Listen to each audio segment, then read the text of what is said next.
Sometimes in life we make choices, and those choices impact other people. Sometimes we make choices and have to live with the consequences of those choices. At the age of 18, I was a high school senior and a full of life teenager. I loved hanging out with my friends, driving fast, and partying. I never thought about the choices that I made, and I never thought about how my choices could actually impact other people. I was living for the moment in my world, and I was loving it. One night, I went out with my best friends, and I made some choices that not only impacted my life, but impacted the lives of many of other my people in my life. You see, I was involved in a fatal car crash at the age of 18. In that fatal car crash, I lost three teen friends and I sustained life threatening burns to 75% of my body. That day, my life changed forever. I'm going to share with you how those choices impacted me and many people in my life. My intention of sharing with you today is so that you never have to experience the pain and suffering that I've gone through over the last 26 years of my life. The real reason I share my story and what I went through is because no amount of I'm sorry will ever fix what happened that night. It won't bring back the boys. It won't stop the suffering and pain that's felt by the families. And it won't fix my body and return me to my old self. Now, at the current moment, our worlds have been impacted by this COVID-19 coronavirus pandemic. Work, school, life has been shaken up, and the normal routines have changed. I understand that because of this world pandemic, that your graduation ceremonies and festivities may not look the way you planned them at the beginning of the year. I understand that however you are, or I want you to understand that however you are, however you're feeling, whatever you're experiencing is okay. It's totally okay. Allow yourself to feel the field and experience the experiences. Learn to roll with the punches and celebrate this amazing milestone of graduation from high school. This is your life, your time. You have accomplished something great. Also, see what you can take away from this experience that will serve you in the future when life doesn't go the way you expect it to, because it will. And I promise you that. As I share with you, I invite you to put yourself in my shoes and imagine what would this be like if this happened to you? How would you cope with this? What would it take to get through this? Would you be the same person on the other side? As I share about the impact of my family and my friends, I invite you to put your friends and family in my friends and family shoes and imagine what it would be like for them. How would this impact them? How would they cope with this? And when you do this time watching this video will definitely make a difference in your life. I also want you to understand that the choices you make every day, your choices impact other people, the people in your life, your family, your friends, and your loved ones. Your girlfriends and your boyfriends, they're all impacted by your choices. When something like this happens to you, they all suffer, especially your loved ones. Your choices impact other people.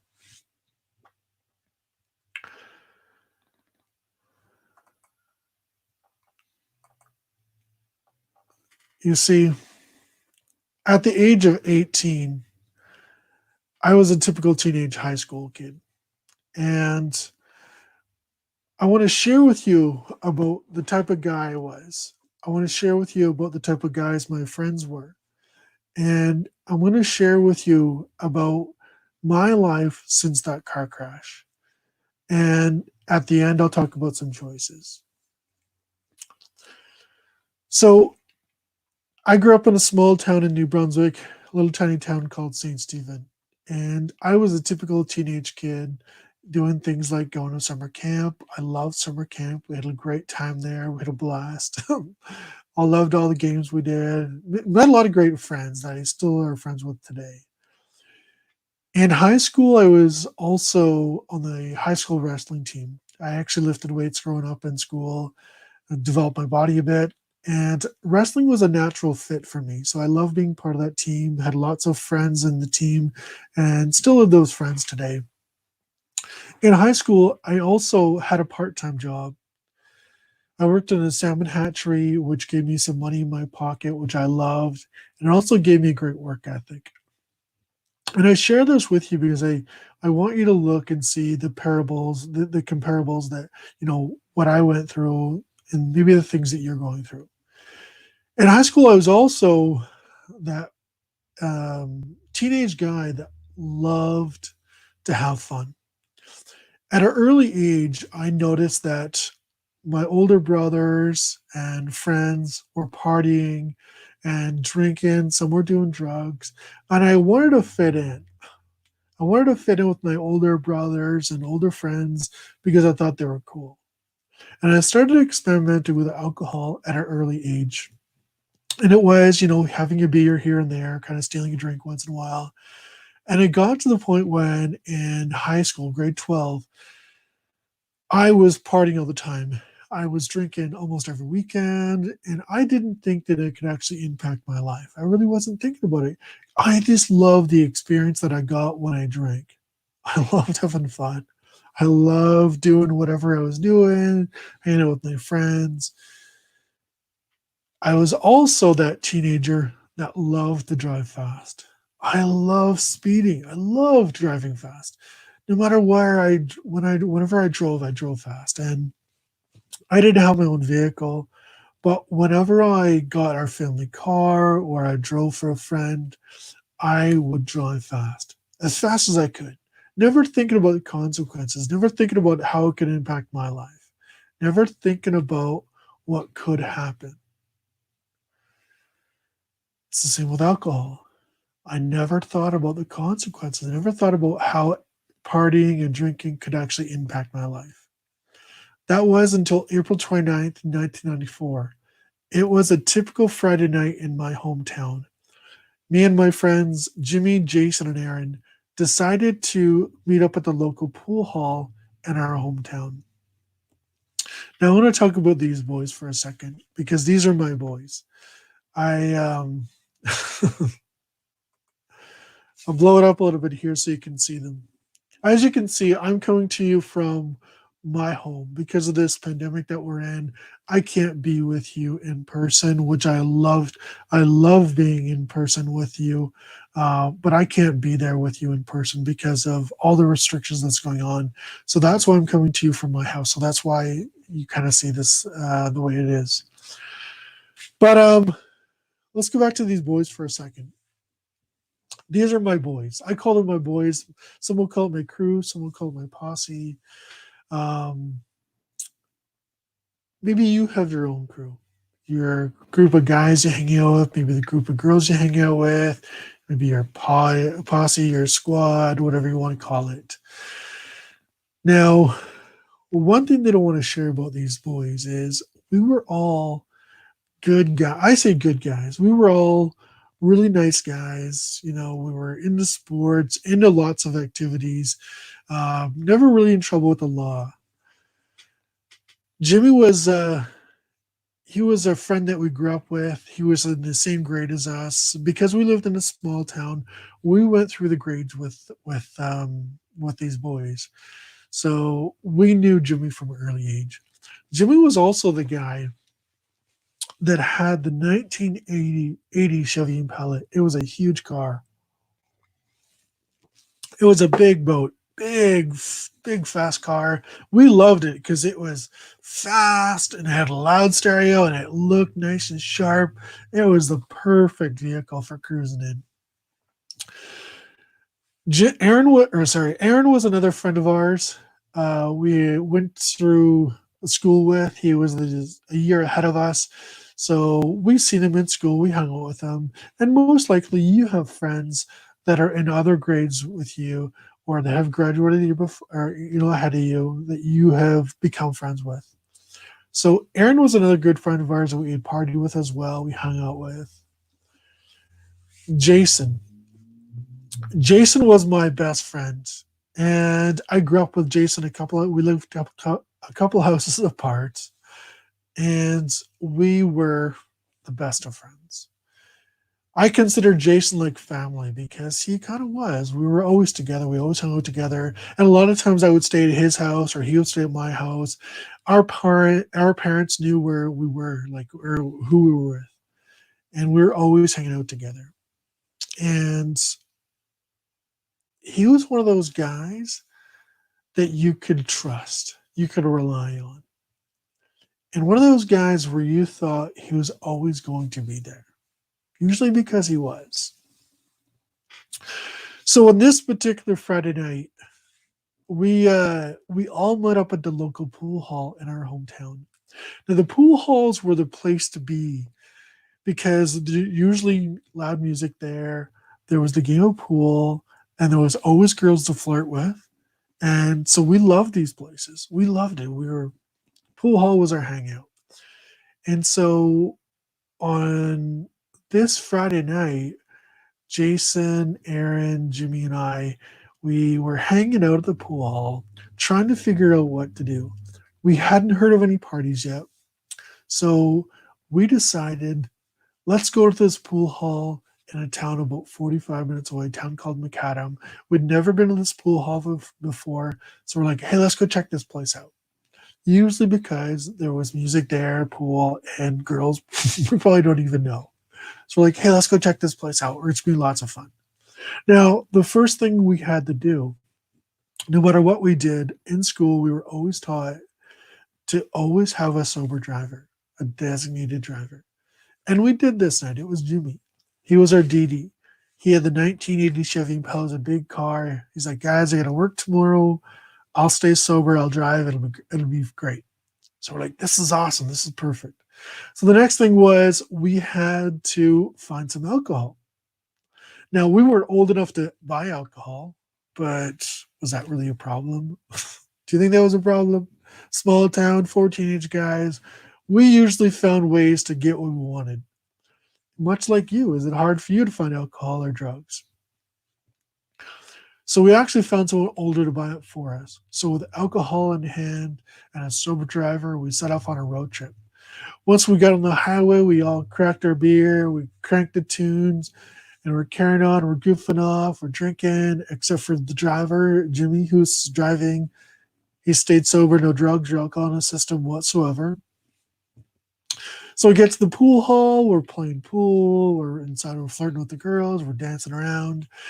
Now, we're not old enough to drink inside, so ever so often we have to run out to the car and slam a beer back and run back inside and pretend we're the cool guys from out of town.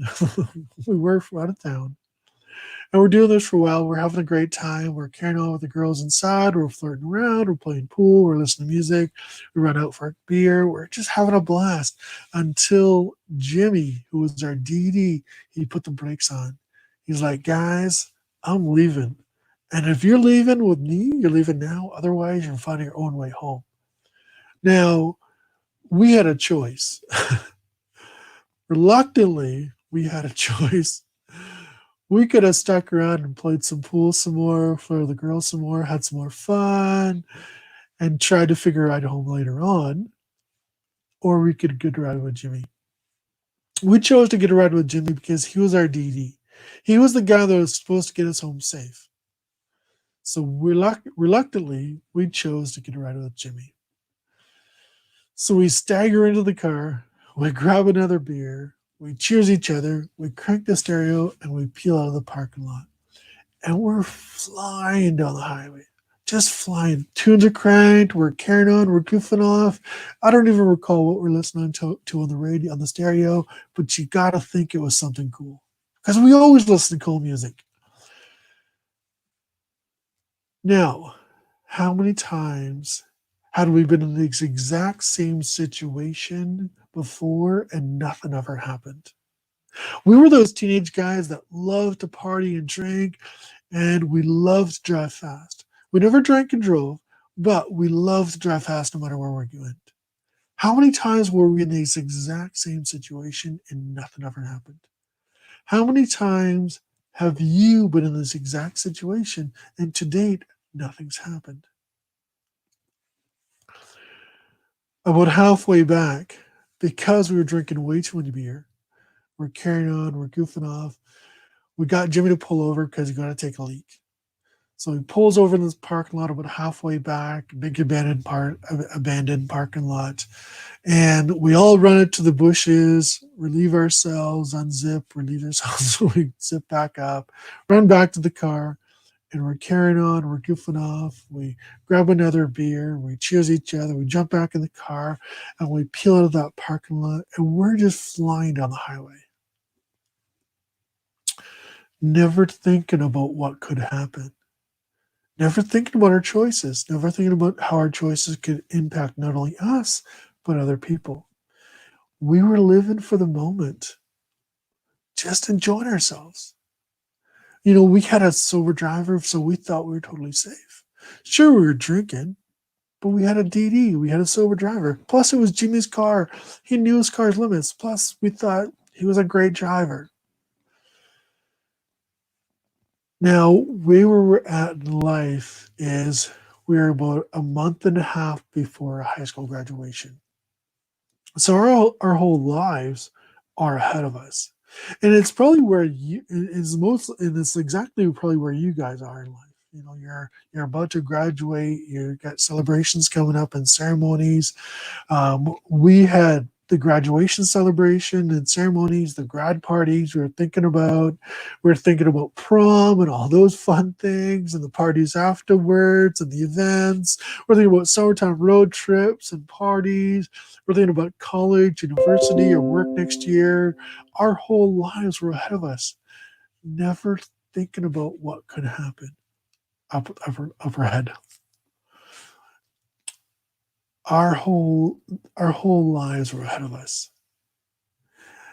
That carefree experience that we had, that carefree feeling, was the last thing that I remember.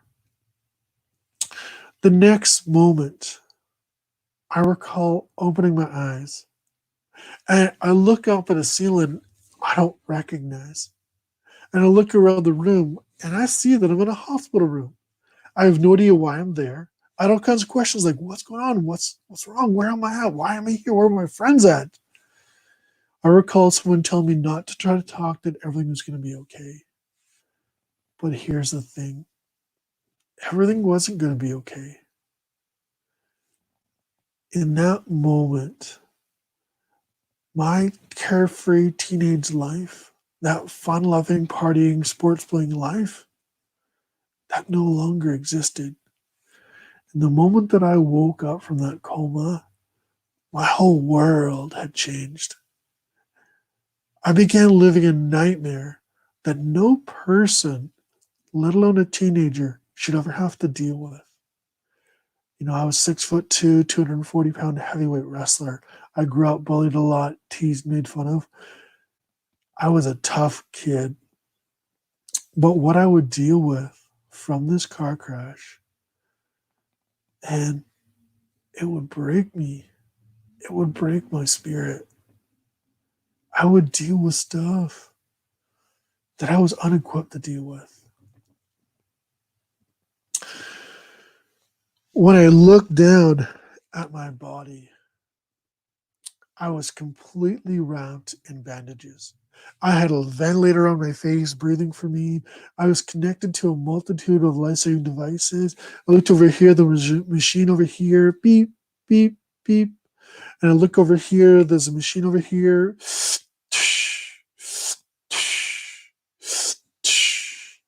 And I'm scared and I'm worried and I have no idea what's going on or how to get through this. And I had all kinds of questions like, where are my friends? What's going on? Like I said, they told me not to try to talk, that everything is going to be okay. But it wasn't.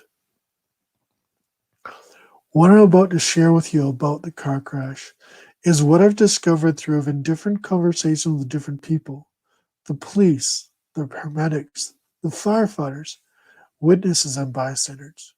You see, I don't recall any part of the car crash. I remember just before the car crash and then waking up in the hospital a month later. The police determined we were doing 140 kilometers an hour on a road that was posted for 90. How many times had we been speeding and nothing ever happened?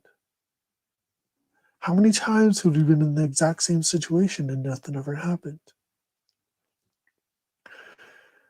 Because of the speed at which we were traveling, the commotion inside the car, there was four teenage guys, three of us were drinking, they carrying on and goofing off, the stereo was cranked. You can just about imagine how much commotion's inside that car. Four teenage guys on a Friday night, the drinking, the commotion. The inexperience that Jimmy was driving with. He had only been driving for a couple of years.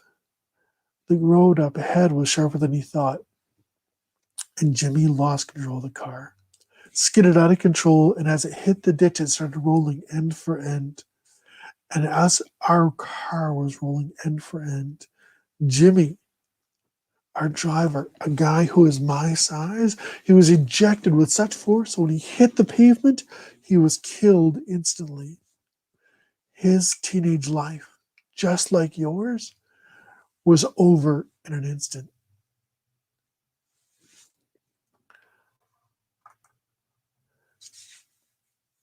His family was forever changed. His teenage life was over.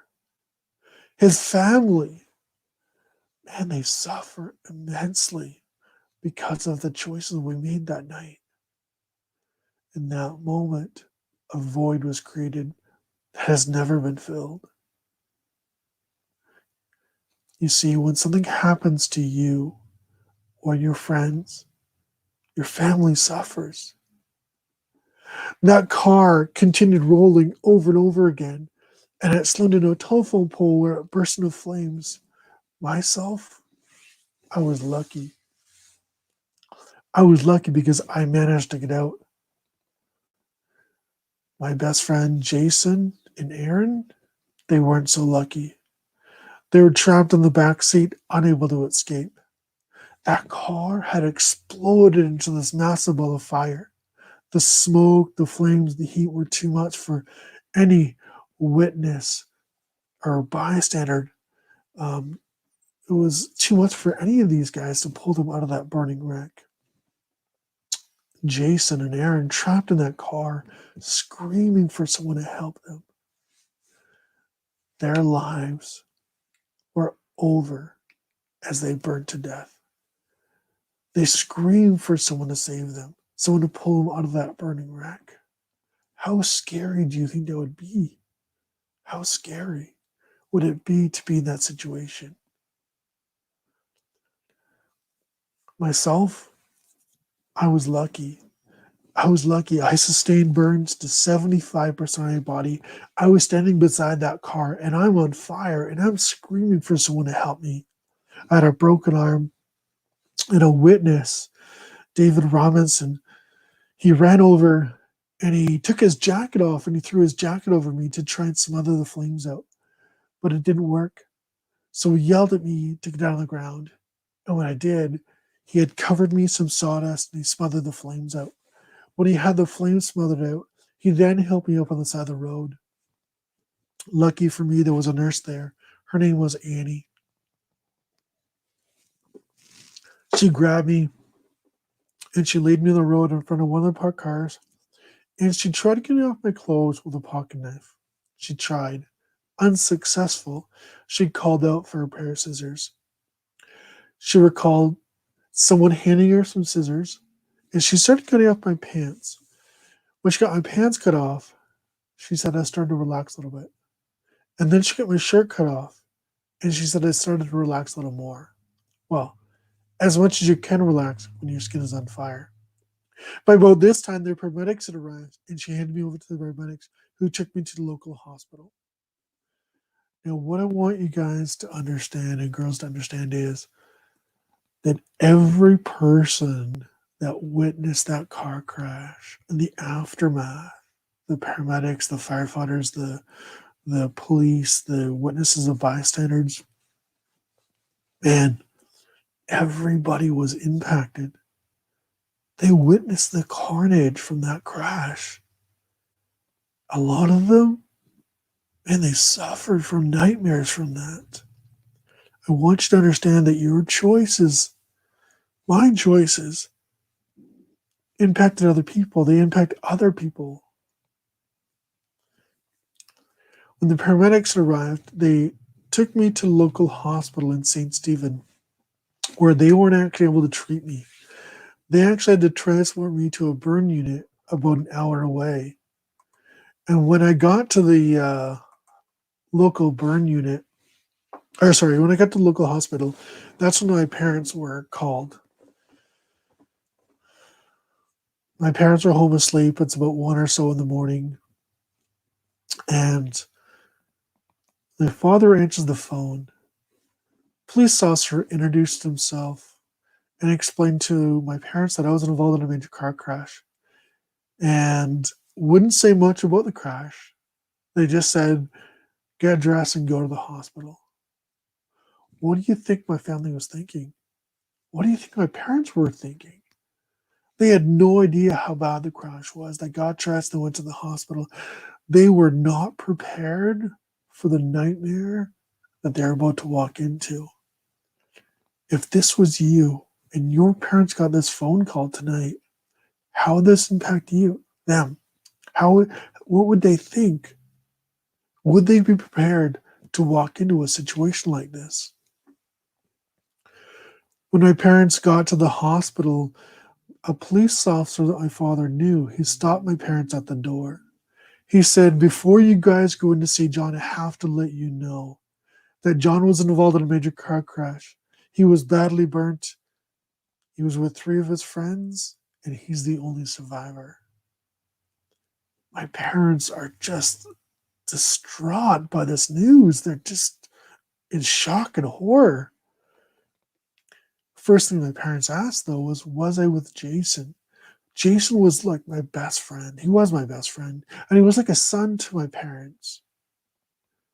And when they told my parents that he was in the car and he didn't make it, man, my parents were just destroyed. They felt pain and shock, and their hearts went out to Jason's parents,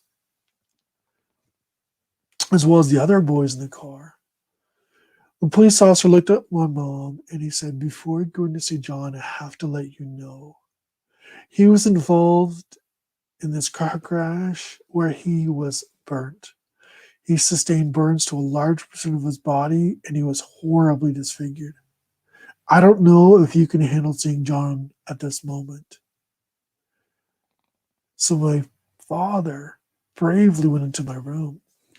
And as he's walking down the hallway to the room that I'm in, he gets to the door, he peeks in, and he sees a person laying in the hospital bed. There's nurses and doctors working on this person, and this person's skin, man, is charred black from the smoke and the fire. Their body is starting to swell. Their skin is blistering and sloughing off. And he doesn't realize that it was me right away.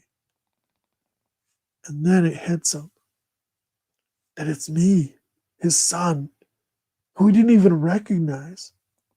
Instantly, all these thoughts are going through his head like, is John going to make it? Is he going to be okay? And if he makes it, what kind of life is he gonna have? How am I supposed to help him get through this? He fought back the tears and the emotions, took a deep breath, and he walked into the room. He said, when I saw he was there, I sat up right away and I started to apologize. I said, Dad, I'm sorry. I didn't mean to be in the crash. I'm sorry. Don't be mad at me. Don't be angry. Anger was not the emotion he felt. He said, everything's going to be okay. Just listen to the doctors and nurses. Everything's going to be okay. But here's the thing. He didn't know. He had no idea. He had no clue what was about to happen. He had no idea what was going to happen. He said they worked me for about an hour or so before they transported me to the burn unit in St. John, New Brunswick. When I got to that burn unit in St. John, that's when they assessed my burns. What I want to share with you is when you sustain burns to a large percent of your body like this here, not everybody survives. Your body starts to shut down, and a lot of times people die.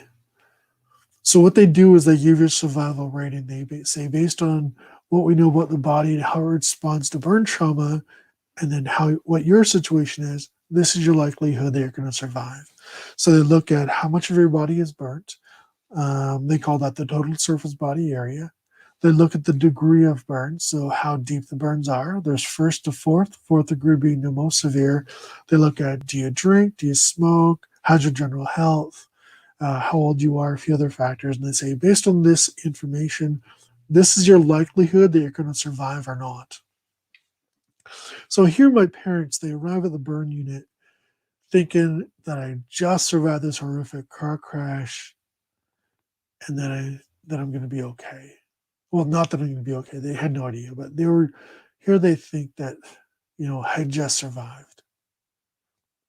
The nurses and doctors sat my family down and they told my family, they said, because of John's burn trauma, um, because of his situation, we don't expect him to live through the night. If he makes it through the first 24, 48 hours, he'll be lucky. If he makes it through the first week, he'll be lucky. But he's not going to make it. They looked at my parents and they said, they said, you need to start thinking about funeral arrangements.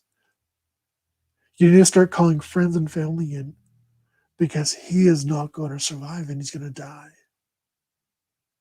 My parents, man, they were in shock, horrified, in disbelief because of this news.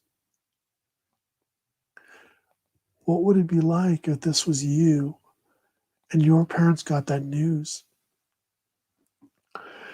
The nurses and doctors said, what we can do for John, though, because he's in a lot of pain, we can sedate him. We can put him in a drug-induced coma so he doesn't experience the pain, and we'll let him pass easily. And that's what they did. They put me in a drug-induced state, and they let me die. Now, as you can see, I'm not a hologram. I didn't die. But I was lucky. I was very lucky. But I want to say something. That time that I was in that coma, man, it was rough. My body would shut down numerous times. My lungs, my liver, my kidneys would fail. I died 3 times on the operating table. There was no guarantee that I was going to make it through. Every time I went for surgery, there was no guarantee that I was going to wake up. Every time, my family was put through hell. My choices that I made that night, man, it put my family through hell. The choice to get into that car, the choice to drink that night, the choice to not wear my seatbelt, the choice to not tell the driver to slow down. Every choice that I made that night impacted my family.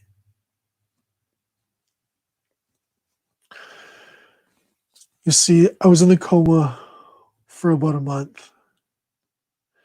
And when I woke up from that coma, my whole teenage life that I knew had changed forever.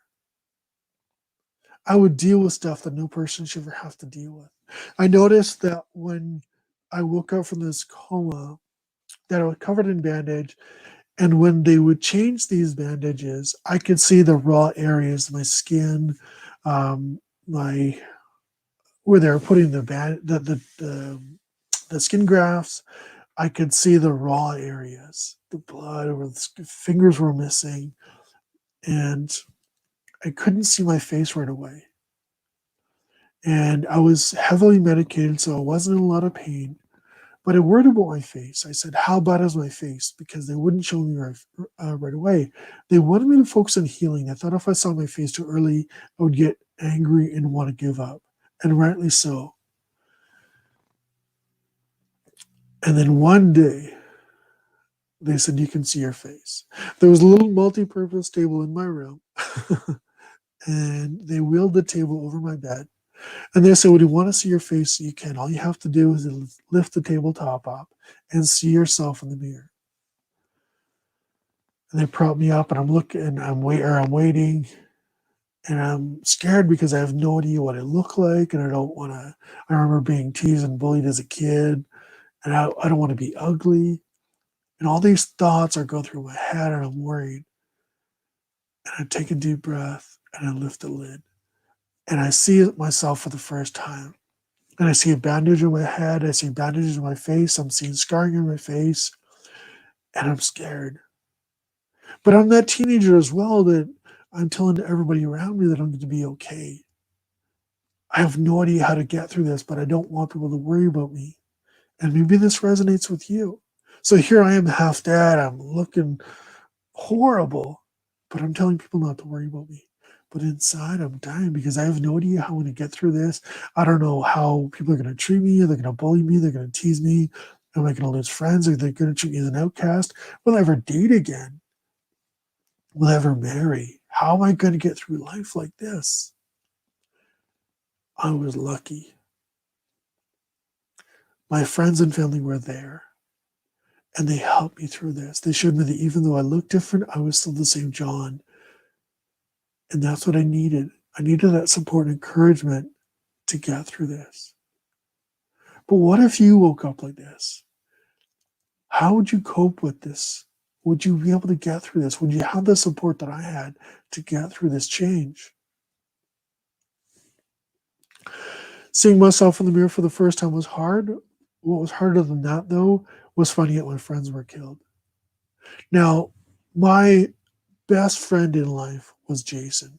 And maybe you have a best friend in your life. And for me, when I woke up from this coma, how things live for me was no matter how bad things get, my friends are going to be there to support me because that's what friends do. That's what the friends are there, right? That's what your friends do for you. Well, that's what my friends did for me, anyways. My friends were always there until this time. And when I woke up, I had lots of friends coming to visit me, people coming to see me, how I'm doing. But there were 3 guys that weren't coming. And I was like, why aren't they here? Are they mad at me? Are they embarrassed to see me? What's going on? Why aren't they here? And then one day when Pam came in, Pam is Jason's mom. She came in and I was angry because Jason wasn't with her. And I was like, why can't he be here with you? Can't you make him come? And they sat me down. And I remember the day like it was yesterday. I remember it like it was yesterday. They told me that Jason was killed, as well as Aaron and Jimmy. And they told me that they buried them. They had the funerals. They told me that where they were buried. And man, I just remember sobbing, uncontrollable tears streaming down my face. I was pissed off, angry. I was frustrated. I was so upset because I lost my best friend. I would never party with them again, never talk to them again, never hang out with them again. I lost my best friend. And I hated it. Not only was I a burn survivor, but I had to deal with this. I remember just running through life scared, not knowing how to deal with this, not knowing how to cope with this. I was in so much pain. It took a long time to deal with. I want you to understand that when you're in this situation and you're the sole survivor and your best friend dies, and that pain, it eats at you. It was the hardest thing that I ever had to experience. And I invite you, be that friend that your friend needs to have. Have your friends back. Help your friends make good choices. When you do, and you help your friends so that they don't end up in this situation. And your friends, they got your back and they help you so that you don't end up in this situation. Seeing myself in the mirror for the first time was definitely hard. Finding out our friends were killed was the hardest thing that I went through. What more could I deal with? When come out of the hospital, I soon began to notice people would look and stare. I hated the way that I looked. I hated it. I didn't want to look like this. I didn't want people to see me like this. And man, I was a mess. I was an emotional wreck and I looked horrible. I had bandages on my head and I had bandages on my face and my body, these big, thick bandages. And it was summertime. It was hot out. And it was just a wreck. And I didn't want people to see me like this. And when people would stare at me and look at my burn scars, I thought they were making fun of me or judging me because this is not the way that John Wester was supposed to look. I was this good looking guy, not this ugly burn survivor. And I hated it. It took a long time to deal with. It took a long time to accept my scars. It took a long time to accept the way I look. It took a long time, but I've learned to love the way I look. I stand out in a crowd too. Trust me, I'm 6'2". I look like this. I stand out in a crowd. Now, when somebody stares at me, I'm like, of course they're staring at me. Man, I'm drop dead gorgeous. Of course they're staring at me. Look at this hot, awesome guy. Just kidding. No. When somebody stares now, I smile and introduce myself and explain why I look different. I get it. I look different.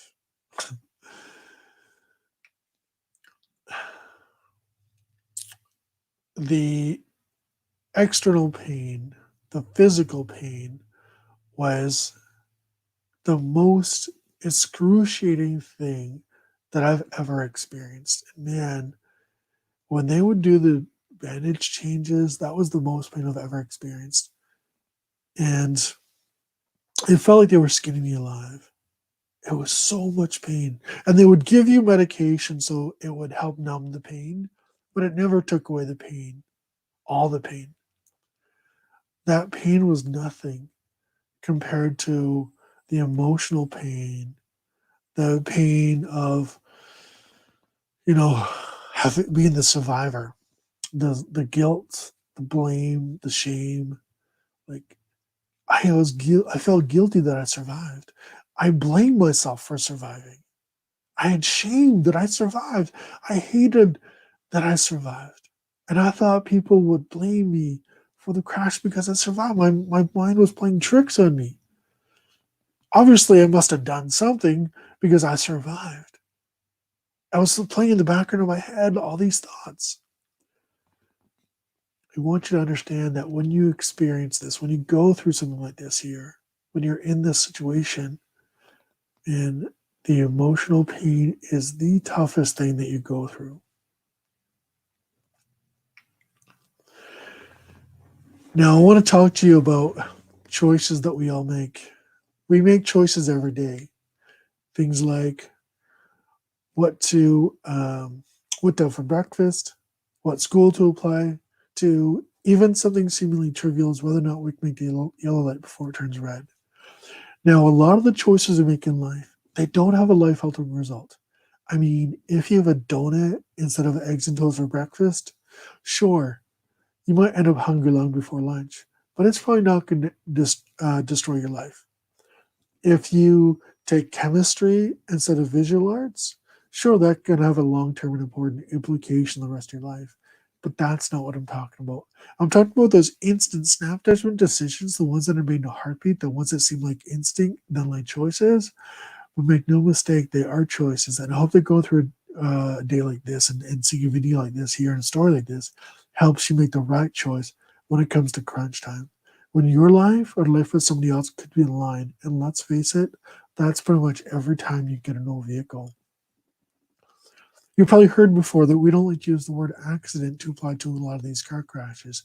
And it's usually because there's choices in these situations that really don't have them be an accident. Like if you get so smashed drunk or stoned and you choose to drive your vehicle and you end up wrecking it, is that an accident or is it a crash? If you slammed the car ahead of you that stopped at the stoplight while you're texting on your phone while you're driving, is that an accident? No, it's a crash. These are preventable. And I hope that we can end these preventable crashes. It's simple to make the right choice. It's simple to wear your seatbelt. It's kind of a no-brainer. It's simple to drive the speed limit. It's simple to not drive while impaired, whether it be drugs or alcohol. It's simple to put away the distractions like cell phones while you're driving. These are simple choices. But here's the kicker. It's simple, but it's not always easy. We all get tempted. We all get put in situations where it's easier to drive home after having a few drinks or ingesting some drugs or smoking something than it would be to call a cab or wait for a bus or call a parent to come pick us up. And we've all had times where it's easier to stay quiet than to tell a friend or a parent to that they're driving too fast or to put away their phone while they're driving. But these are the choices that we make all the time. And these are the choices that can have a lasting repercussion. These are the choices that could save your life or even end it. I hope that seeing this video and hearing my story helps you make the right choice. You see, as I was laying in the hospital bed, I had choices to make. Nobody can make the most of my life but me. So I decided to take this tragic event that's happened to me, the worst day of my life and the aftermath, and share it with other people to try to make a difference in other people's lives. That's the choice that I made. Are you ready to start thinking about your own choices? When you get into a vehicle, will you make sure that your head is clear enough to drive responsible? And that's just not that's not just that you haven't had too much to drink. It's also other drugs, marijuana, other street drugs, and certain prescription drugs. And what about distractions? The number one biggest distraction behind the wheel nowadays is cell phones. And what about emotions? Have you ever heard of someone saying they're so angry, all they could see was red? So choosing to drive while impaired by any of these can have a huge lasting repercussion. And I hope that this story and what I've experienced helps you make the right choice. What about seatbelts? Will you choose to buckle up when you get in a vehicle?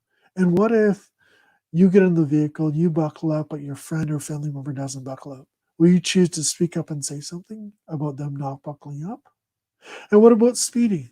Let's say, for example, you're out with your friends and your girl, your guy, they're cruising, they're driving, but they're driving just a bit too fast. But the roads are nice and clear. It's a beautiful night out. The adrenaline's pumping because that music, man, it's just loud and pumping. You're having a great time. But what if the corner up ahead is a bit sharper than you think? What if that, what if up ahead the semi doesn't see you as he's pulling out? What if an animal child darts out in front of you? I'm not saying live life based on what if. What I'm asking, when you're in that experience and you're having a good time, and sure, you're not going to want to speak up sometimes, but what if these things happen? I'm saying live life based on, I'm not saying live life based on what ifs, but to weigh the risk, weigh the consequences. Think about what could happen, how your choices could impact other people. And if that little voice inside your head is telling you to speak up, do it. I invite you to do that because these are the choices that could save your life or even end it. And it'll be easier to live with the knowledge that you may have prevented it'll be easier to live with the knowledge that you may have had a momentary cooling effect on someone's mood than to say nothing and live with the knowledge that you may have had a momentary cooling effect on someone's mood.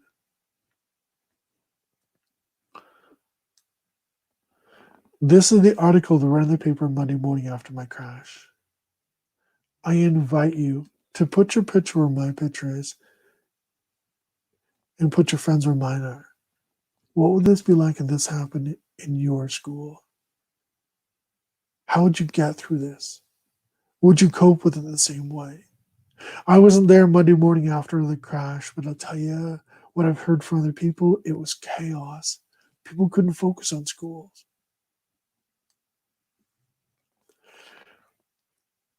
Ultimately, as you go through life, think about your life because ultimately it's your life, your friends, your choice.